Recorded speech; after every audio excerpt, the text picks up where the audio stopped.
आज जो मूवी मैं आपको एक्सप्लेन करने वाली हूँ वो है वार्म बॉडीज और ये है ज़ॉम्बीज के बारे में। तो मूवी शुरू होते ही हम एक एयरपोर्ट को देखते हैं जिसमें कुछ ज़ॉम्बीज सफाई कर रहे होते हैं। अब ऐसी बात नहीं कि इंसानों ने इन्हें रखा है, बल्कि इनकी अलग ही दुनिया है जिसे ये साफ करते रहते हैं। या दूसरी चीज जो इन्हें पता होती है वो खाना होता है, यानी अपना पेट कैसे भरना है। जहाँ ये सब ज़ॉम्बीज होते हैं वो सिटी का एक अलग ही हिस्सा होता है, क्योंकि कुछ साल पहले किसी वजह से कुछ इंसान ज़ॉम्बीज बन गए। तो इंसानों ने अपने शहर के दरमियान एक दीवार खड़ी कर दी जिसके दूसरी तरफ सब ज़ॉम्बीज को कर दिया गया और दूसरी तरफ वो सारे इंसान थे जो कि ज़ॉम्बीज की वजह से इन्फेक्टेड नहीं हुए थे और ना ही ज़ॉम्बीज बने थे। कई साल से ये लोग इसी तरह रह रहे थे, ऑलमोस्ट 7 या 8 इयर्स। अब एयरपोर्ट पर यानी ज़ॉम्बीज वाली साइड पर हमें एक लड़का दिखाया जाता है जो कि होता तो ज़ॉम्बीज है, लेकिन दिखने में लग रहा था कि जब वो इंसान होगा तो काफी प्यारा होगा। वो अपनी सोच में गुम होता है, न जाने वो क्या सोच रहा होता है, क्योंकि ज़ॉम्बीज कभी भी अपनी फीलिंग्स को एक्सप्रेस नहीं कर पाते थे क्योंकि वो बोल नहीं सकते थे। उनके कलर्स भी काफी पेल थे क्योंकि उनमें खून जो नहीं था, और ना ही उनका दिल धड़कता था क्योंकि वो सारे के सारे थे डेड। और इन लोगों को खाने में जो चीज सबसे ज्यादा पसंद थी वो थे इंसान। अब ये सारे ज़ॉम्बीज काफी आहिस्ता आहिस्ता चलते थे और अब लगी हुई थी इनको भूख, तो ये शहर की उस तरफ जाना चाहते थे ताकि इंसानों पर अटैक करके उन्हें खा सकें। लेकिन दीवार इतनी ज्यादा स्ट्रांग होती है कि ये लोग उस पार जा ही नहीं सकते थे। और ये अच्छी बात है क्योंकि इंसान ज़ॉम्बी से इंटरेक्शन करना चाहते ही नहीं थे, वरना वो लोग भी इन ज़ॉम्बीज की तरह बन जाते। यहीं पर कुछ और चीज भी रहती थी जो बिल्कुल स्केलेटन्स की तरह लगते थे, क्योंकि मरने के बाद उनकी सारी स्किन श्रिंक हो गई होगी। उनकी बोन्स साफ नजर आती थी, इसलिए उन्हें बोनीज कहा जाता था। ये लोग ज़ॉम्बीज को तो कुछ नहीं कहते थे, लेकिन इंसानों को खाना चाहते थे और इंसान भी इनसे दूर ही भागते थे। अब जिस ज़ॉम्बी की मैंने शुरू में आपको बात बताई कि वो कुछ सोच रहा होता है, वो हमें काफी क्लेवर भी लग रहा होता है क्योंकि वो अपना पास्ट याद करने की कोशिश कर रहा था, लेकिन बेचारे को कुछ याद ही नहीं आ रहा था। उसे सिर्फ इतना याद था कि जब वो जिंदा हुआ करता था तो उसका नाम आर से शुरू होता था, इसलिए इस मूवी में भी हम उसको आर ही कहेंगे। वो हमेशा ऐसे सोचता रहता है जैसे वो पता लगाना चाह रहा हो कि वो ज़ॉम्बी किस तरह से बना। और सच पूछे तो वो बेचारा भी इंसान बनना चाहता था क्योंकि वो अपनी इस लाइफ से तंग था। ना वो बोल सकता था, ना इंसानों के सिवा कुछ खा सकता था, और उनकी बस यही जिंदगी थी जिसमें वो बहुत स्लो स्लो चलते थे। वो इंसानों में भी काफी इंटरेस्ट रखता था। इसी तरह वो चलते चलते एक प्लेन के अंदर जाता है, वहाँ वो म्यूजिक प्ले करता है। वहाँ पर एक और ज़ॉम्बी होता है जो कि आर का बहुत अच्छा दोस्त होता है। अब ये सारे ज़ॉम्बीज टीम अप करके डिसाइड करते हैं कि हम इंसानों के पास जाएंगे ताकि उन्हें खाकर अपनी भूख मिटा सके। लेकिन होता कुछ यूं है कि शहर के उस तरफ इंसान भी काफी परेशान होते हैं क्योंकि शहर का आधा हिस्सा तो उस तरफ था और उनकी कुछ सप्लाईज भी, जैसा कि कुछ खाना, मेडिसिन और काफी ऐसी चीजें जिनकी उनको जरूरत थी, लेकिन वो वहाँ नहीं जा सकते थे। अब इंसान भी अपनी एक टीम बनाते हैं जिसमें यंगस्टर्स होते हैं, कुछ लड़के और कुछ लड़कियां, ताकि वो ज़ॉम्बीज वाली साइड पर जाकर कुछ स्टफ लेकर आ सकें। अब ये सारे इंसान दीवार के उस पार जाते हैं और एक मेडिकल स्टोर में जाते हैं। इनको नहीं पता था कि ज़ॉम्बीज भी इस तरफ आए हुए हैं, लेकिन जल्द इनको रियलाइज हो जाता है कि ज़ॉम्बीज भी इस मेडिकल स्टोर में है। इंसान जल्दी से इन ज़ॉम्बीज को शूट करने लगते हैं। तभी आर देखता है कि एक लड़की भी उन पर शूट कर रही है जिसका नाम जूली होता है और वो इस मूवी की मेन कैरेक्टर भी है। आर उसे देखता है तो काफी गौर से देखने लगता है जैसे इसकी उसके साथ कुछ मेमोरीज जुड़ी हों। आर याद करने की काफी कोशिश कर रहा होता है, लेकिन जिसको अपना नाम न याद हो उसे अपना पास्ट कैसे याद होगा। वो इसी सोच में गुम होता है कि एक इंसान उन पर अटैक करने लगता है तो आर उसे मार डालता है और साथ ही उसका ब्रेन खा लेता है। अब यहाँ मजे की बात ये थी कि जब कोई ज़ॉम्बी इंसान का ब्रेन खाता तो उसकी मेमोरीज वापस आने लगती थी। वो सीधा जूली के पास जाता है और पहली बार उसका नाम लेता है क्योंकि ज़ॉम्बी बनने के बाद उसने पहली बार ब्रेन खाया था। जब वो नोट करता है कि बाकी ज़ॉम्बीज जूली पर अटैक करने वाले हैं तो वो जूली के फेस पर कुछ ब्लड लगा देता है और उसका हाथ पकड़ लेता है ताकि जूली की खुशबू ज़ॉम्बीज तक ना जा सके और उनको यही लगे कि उनकी तरह ही एक ज़ॉम्बी है। फिर आर्च जूली को अपने साथ ले आता है अपनी शहर की तरफ। फिर आर्च जूली को प्लेन के अंदर ले आता है। वो उसकी पहले की तरह केयर करने लगता है, उसे ब्लैंकेट देता है। लेकिन जूली उससे काफी डर रही होती है क्योंकि अब आर्ट एक ज़ॉम्बी था और ज़ॉम्बीज का कोई पता नहीं था कि वो कब इंसानों को नुकसान पहुंचा दें। आर्ट बोल तो नहीं सकता था, लेकिन जब से जूली आई थी उसमें बोलने की एबिलिटी भी आ रही थी। तो वो जूली से कहता है कि डरो नहीं। जूली को ब्लैंकेट देने के बाद वो उसके साथ वाली सीट पर बैठ जाता है और उसकी तरफ देखने लगता है और यहाँ आर का दिल धड़कता है। ये बात काफी स्ट्रेंज थी क्योंकि ज़ॉम्बीज का दिल नहीं धड़कता, तो ये इस बात का साइन था कि आर हो सकता है इंसान में बदल सके, क्योंकि इसमें इस तरह के चेंजेस आना इसी बात का साइन थे। जूली अभी भी डर रही होती है और उसे समझ नहीं आ रहा होता कि वो यहाँ से बाहर कैसे जा सके, क्योंकि वो जानती थी कि ज़ॉम्बीज़ के बीच रहना मौत है। कुछ देर गुजरने के बाद वो आर से कहती है कि मुझे भूख लग रही है, तो आर उसके लिए खाना लेने जाता है और यही तो जूली चाहती थी। वो फौरन से प्लेन से बाहर आती है और भागने लगती है, लेकिन देखती है कि ज़ॉम्बीज़ उसके पीछे पड़ गए हैं, तो वो प्लेन के नीचे जाकर छुप जाती है और उतनी ही देर में वहाँ आर भी आ जाता है, जो उसे कहता है क्या हुआ, बाहर क्यों आ गई। वो उसे सिखाता है कि अगर ज़ॉम्बीज़ के साथ रहना है तो तुम्हें आहिस्ता-आहिस्ता चलना होगा जैसे ज़ॉम्बीज़ चलते हैं, ताकि तुम सबसे अलग ना लगो। और फिर जूली उसी तरह चलने लगती है कि किसी ज़ॉम्बी को भी उस पर डाउट नहीं होता और इस तरह से जूली और आर प्लेन के अंदर आ जाते हैं। जूली खाना खाती है और आर से कहती है कि मुझे यहाँ से जाना है, तो आर कहता है कि अभी रुक जाओ, बाहर ज़ॉम्बीज़ हैं, वो तुम्हें इस तरह से नहीं जाने देंगे। अगर उस दिन भी मैं तुम्हें जाने देता तो ज़ॉम्बीज़ तुम्हें रोक लेते और तुम आज जिंदा ना होती। बस कुछ दिन रुक जाओ, ये तुम्हारी शक्ल से यूज्ड टू हो जाए, तो फिर तुम यहाँ से चली जाना। यहाँ पर जूली को कुछ अच्छा फील होता है कि चलो अच्छी बात है कि हार से मुझे कोई नुकसान नहीं पहुँचने वाला। अब वो लोग एक साथ बहुत एंजॉयमेंट करते थे, इनमें दोबारा से दोस्ती हो चुकी थी। जूली क्योंकि आर को नहीं पहचान पा रही थी, यानी उसको आइडेंटिफाई नहीं कर पा रही थी उसके ज़ॉम्बी बन जाने के बाद, लेकिन आर को कुछ कुछ याद था, तो वो उसे उसी तरह खुश करने की कोशिश करता है। वो लोग ड्राइव पर भी जाते हैं, लेकिन एक रात आर का ज़ॉम्बी दोस्त फील करता है कि ये लड़की इंसान है।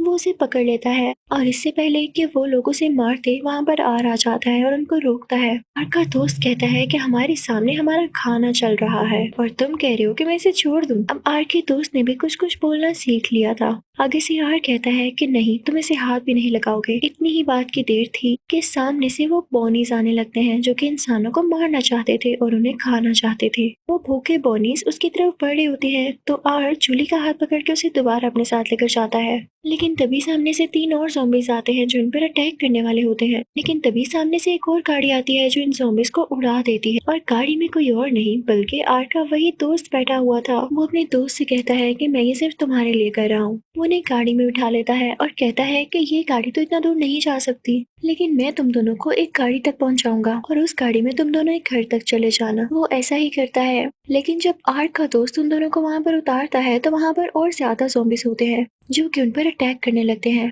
लेकिन आर जूली का हाथ पकड़ लेता है, तो ये देख के ज़ॉम्बीज़ उन्हें कुछ भी नहीं कह पाते, क्योंकि इंसानों और ज़ॉम्बीज़ का ये बॉन्ड काफी स्ट्रॉन्ग था। और जब आर ने जूली का हाथ पकड़ा तो ज़ॉम्बीज़ समझ गए थे, क्योंकि वो अब पुराने ज़ॉम्बीज़ की तरह नहीं रहे थे, उनमें भी अब चेंजेस आ रहे थे।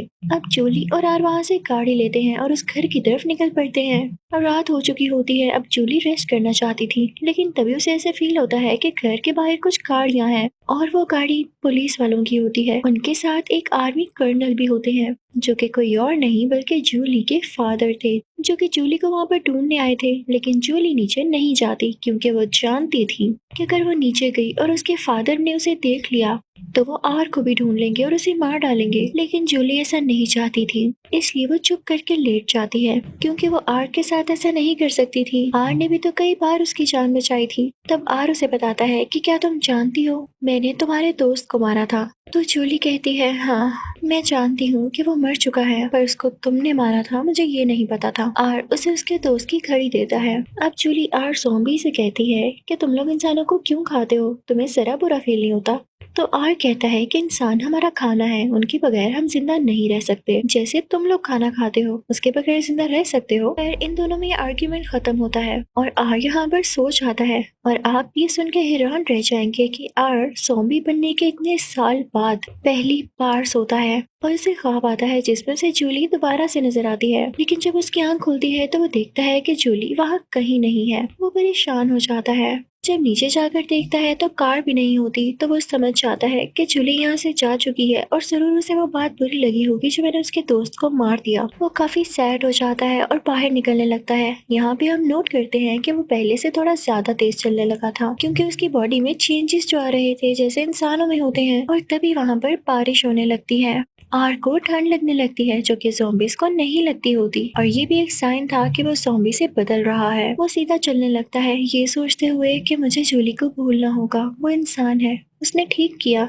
वो पागल तो नहीं थी जो ज़ॉम्बीज़ के साथ रहती। कि तभी वो देखता है कि उसके सामने उसके ज़ॉम्बी दोस्त हैं। वो सब आगे बढ़ते हैं और आर से बात करते हैं। आर का दोस्त उससे कहता है कि मेरे दोस्त, मैंने कभी तुम्हारा बुरा नहीं चाहा, लेकिन मैं तुम्हें बताना चाहता हूँ कि हम में चेंजेस आ रहे हैं, बिल्कुल वैसे ही जैसे तुम में आए। आर का दोस्त उसे बताता है, तुम्हें पता, कल मैंने भी ख्वाब देखा जिससे मुझे अपना पास्ट याद आ रहा है। तो आर अपने दोस्त को बताता है, हाँ मैंने भी ख्वाब देखा।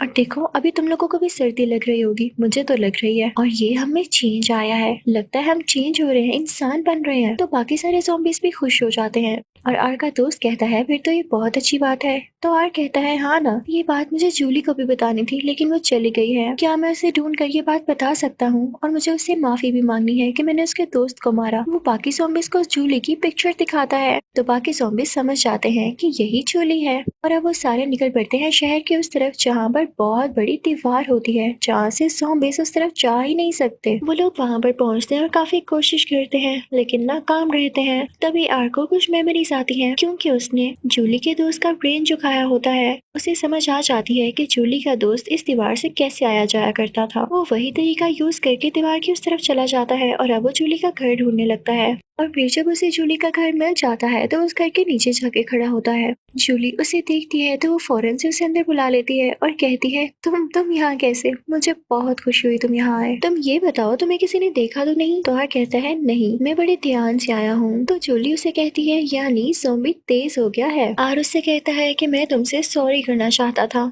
मैंने तुम्हारे दोस्त को मार दिया। तो जूली कहती है, डोंट बी सॉरी, इसमें तुम्हारी गलती थोड़ी है, सभी ज़ॉम्बीज़ ऐसे करते हैं। हाँ, अगर तुमने जान के किया होता तो मैं तुमसे बात भी ना करती। इसके बाद जूली कहती है, मेरी तरफ से भी सॉरी, मैं तुम्हें बिना बताया आ गई, लेकिन मैं ज़ॉम्बीज़ की दुनिया में कैसे रहती। हाँ, ये बात जरूर है कि आने के बाद मैंने तुम्हें मिस भी किया, पर देखो तुम आ गए। इसके साथ वो दोनों गले लगते हैं। अब जूली और उसकी दोस्त ये कहते हैं कि अगर जूली के फादर यानी कर्नल को ये पता चल गया कि एक ज़ॉम्बी उनके घर में है तो वो तो उसे मार देंगे। अब वो दोनों फ्रेंड्स मिलकर आर का मेकअप करने लगती है। उसको वो इंसानों के कलर की ही फाउंडेशन लगाती हैं। उसके लिप्स पिंक करती हैं ताकि ऐसा लगे कि उसमें खून है और वो इंसान है। और वाह, मेकअप के बाद वो तो लगता भी इंसान है। अब वो दोनों ये डिसाइड करते हैं कि वो जूली के फादर को बताएंगे कि ज़ॉम्बीज़ अब बुरे नहीं रहे, उनमें चेंजेस आ रहे हैं और कुछ ही टाइम में वो इंसानों की तरह बन जाएंगे, तो उन्हें ना मारा जाए। अब ये तीनों मिलकर कर्नल के पास जाते हैं, यानी जूली के फादर के पास। अब जूली अपने फादर से कहने लगती है कि डैडी, आप लोग अब ज़ॉम्बीज़ को मत मारिएगा, वो इंसान बन रहे हैं, उनमें चेंजेस आ रहे हैं। तो कर्नल कहते हैं कि तुम्हें कैसे पता? मैं तुम्हारी बात पे बिल्कुल यकीन नहीं करने वाला, तुम अभी बच्ची हो। और जैसे ही नजर उनकी आर पर पड़ती है तो वो समझ जाते हैं कि ये इंसान नहीं है, क्योंकि उन्हें काफी पहचान होती है ज़ॉम्बीज़ और इंसानों के दरमियान की। वो उस ज़ॉम्बी आर पर गन पॉइंट कर देते हैं, लेकिन तभी उनके पीछे से जूली की दोस्त उन पर गन पॉइंट कर देती है और कहती है, अंकल, अगर आपने इसे मारा तो मैं आपको मार दूंगी, क्या आप गलत कर रहे हैं अभी। और इसी चीज का फायदा उठाते हुए जूली आर को अपने साथ ले जाती है। अब आर जूली को अपने साथ उस जगह पर लेकर आता है जहाँ पे बाकी ज़ॉम्बीज़ उनका वेट कर रहे होते हैं। तभी आर का दोस्त उन्हें बताता है कि बहुत बड़ा खतरा है, पीछे से बोनीज भी आ रहे हैं जो कि तुम्हें मारना चाहते हैं।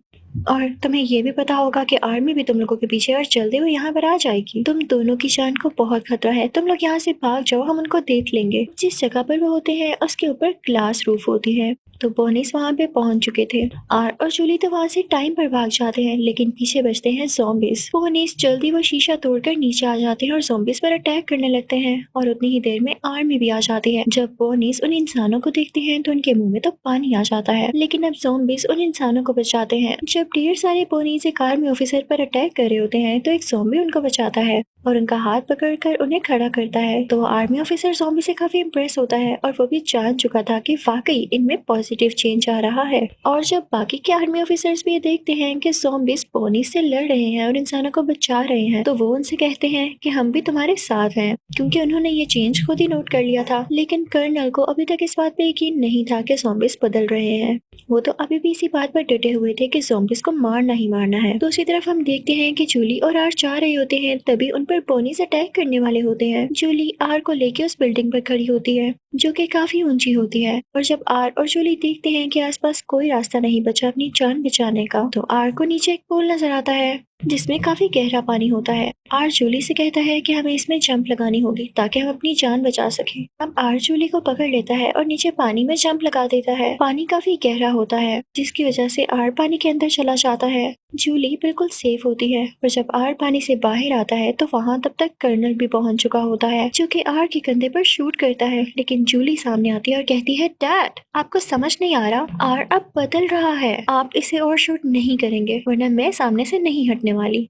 अब तभी वो लोग देखते हैं कि आर के शोल्डर से खून आ रहा था जहाँ से गोली लगी थी। और ये किस चीज का साइन था? हाँ, कि वो अब इंसान बन चुका है क्योंकि ज़ॉम्बीज़ की बॉडी में खून नहीं होता। ये देख के जूली काफी खुश होती है। और जब जूली के डैड यानी कर्नल अपनी आंखों से खुद देख लेते हैं कि ज़ॉम्बीज़ बदल रहे हैं तो वो आर को नहीं मारते और सारे आर्मी ऑफिसर्स को मैसेज भिजवाते हैं कि किसी ज़ॉम्बी को ना मारा जाए। अब ज़ॉम्बीज़ और इंसान मिलके उन बोनीज को मारने लगते हैं और अपना बहुत ख्याल रखते हैं ताकि बोनीज उन पर अटैक ना कर सके, जिसकी वजह से बोनीज बेचारे भूख से मारे जाते हैं और बाकी बोनीज को इंसान और ज़ॉम्बीज़ मिलके मार चुके होते हैं। अब यहाँ के हालात आहिस्ता आहिस्ता बिल्कुल नॉर्मल होते जा रहे थे। सिर्फ कुछ ही ऐसे ज़ॉम्बीज़ रह गए थे जो पूरी तरह इंसान नहीं बने थे और नो डाउट कुछ ही दिन में वो भी इंसान बन ही जाने थे। जो दीवार इस शहर के अंदर खड़ी की गई थी उसे गिरा दिया जाता है क्योंकि ज़ॉम्बीज़ अब इंसान बन चुके थे। सब बहुत खुश होते हैं, एक साथ मिलकर रहते हैं, उन्हें किसी चीज का डेंजर भी नहीं होता और जूली और आर एक साथ बहुत खुश होते हैं। इस मूवी से हमें ये लेसन मिलता है कि हम अपने प्यार और ट्रस्ट से किसी भी इंसान को या किसी भी चीज को ठीक कर सकते हैं। इसी के साथ ये अच्छी सी मूवी यहाँ एंड होती है। Thank you for watching.